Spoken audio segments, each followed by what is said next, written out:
Hello, ICS students. Today we are going to start our first unit, which is called Properties of Matter. Please be sure that you get out your chemistry notebook, pause the video, find a writing utensil, and open up to a new clean sheet.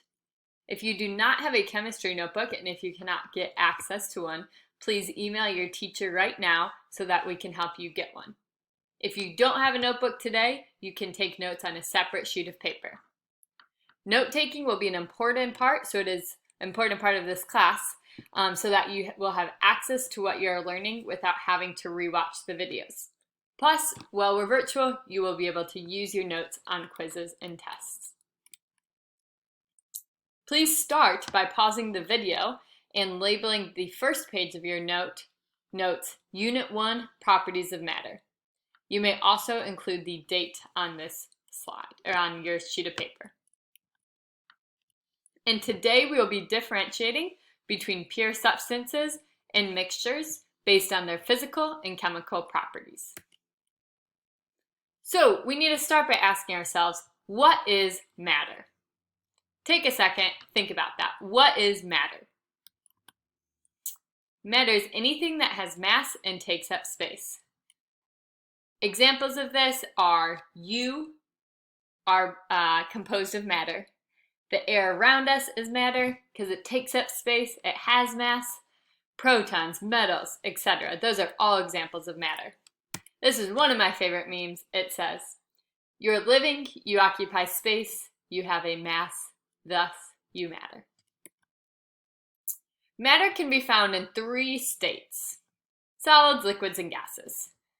And we will spend time later talking about, or in future classes, talking about what do these atoms look like in these 3 different states, whether it's a solid, liquid, or a gas. So we can break down matter. All matter is composed of atoms, and it is the smallest particle that has properties of an element. So pause the video and write down the definition for atoms. Write down atoms and the definition. This could be an example of, say, aluminum atoms that are moving around. And then here is a picture of an atom that you might remember from physics or previous science classes. You have your nucleus, which has your proton and neutron in it, and then electrons around the outer shells. Next, we're going to talk about pure substance. Pause your video and write down the definition for pure substance. It is a substance that has a fixed composition throughout. It cannot be separated into other kinds of matter. So an example might be gold, or we can look at these different pictures. So pause your video and draw these 3 pictures that you see at the bottom. This is a pure substance because every single one of these pieces looks exactly the same. And this is a pure substance because every single one of these also looks the same. You just have atoms by itself, and all the atoms are the same.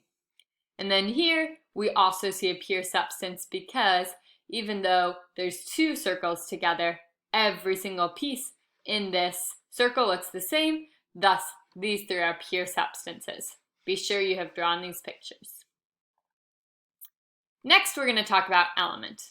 An element is a substance that cannot be broken down into simpler substances. It's made of all the same type of atoms. Pause your video and write down the definition for element.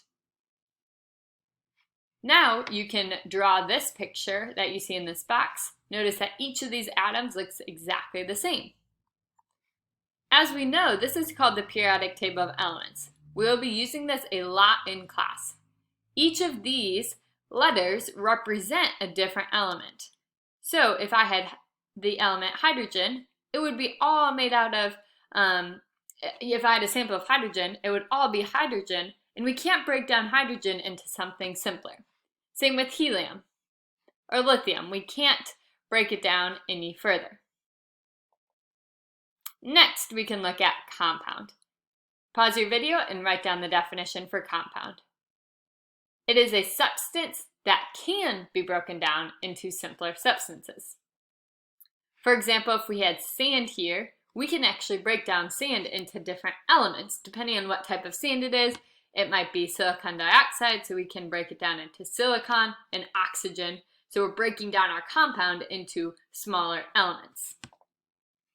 And here is a chemical representation of a compound. So be sure to draw this picture right here.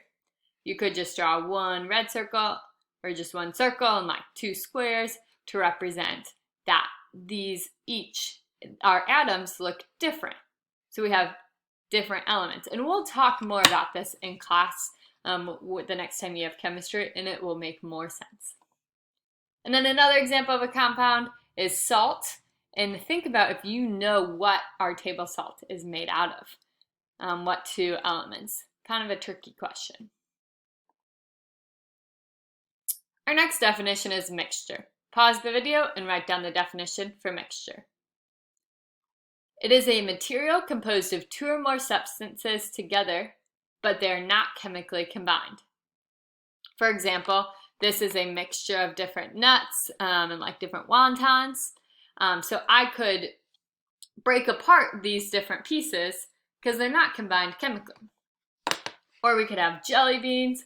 I have different colored jelly beans. I could take out all the yellow jelly beans. They're not combined chemically. And these two pictures show how it is chemically. So in your notes, make sure you write down our two definitions. So we have a mixture of nuts and we have jelly beans. Then draw these two pictures of these examples of mixtures. We have two types of mixtures. We have a heterogeneous mixture and a homogeneous mixture. Pause the video and write down the definition for heterogeneous mixture. A heterogeneous mixture is when particles are distributed non-uniformly. We can see the different parts.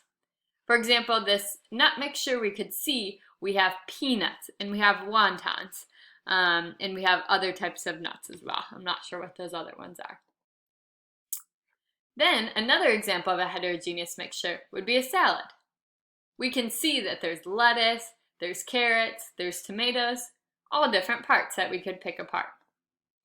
And here is a chemical example of a heterogeneous mixture. So please make sure you write down your two examples and then show that picture as well. And finally, our last definition is a homogeneous mixture. Pause the video and write down this definition. It is when particles are distributed uniformly. You can't see the different parts. Examples of this would be lemonade. We can't see the different parts of lemonade. We can't see the sugar and the the drops of lemon juice and the water.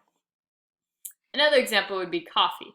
It is made of different things, so it's a mixture. However, we can't see the coffee beans in here. And then here is an example of a homogeneous mixture. So make sure you write down your two examples of lemonade and coffee and then draw this picture.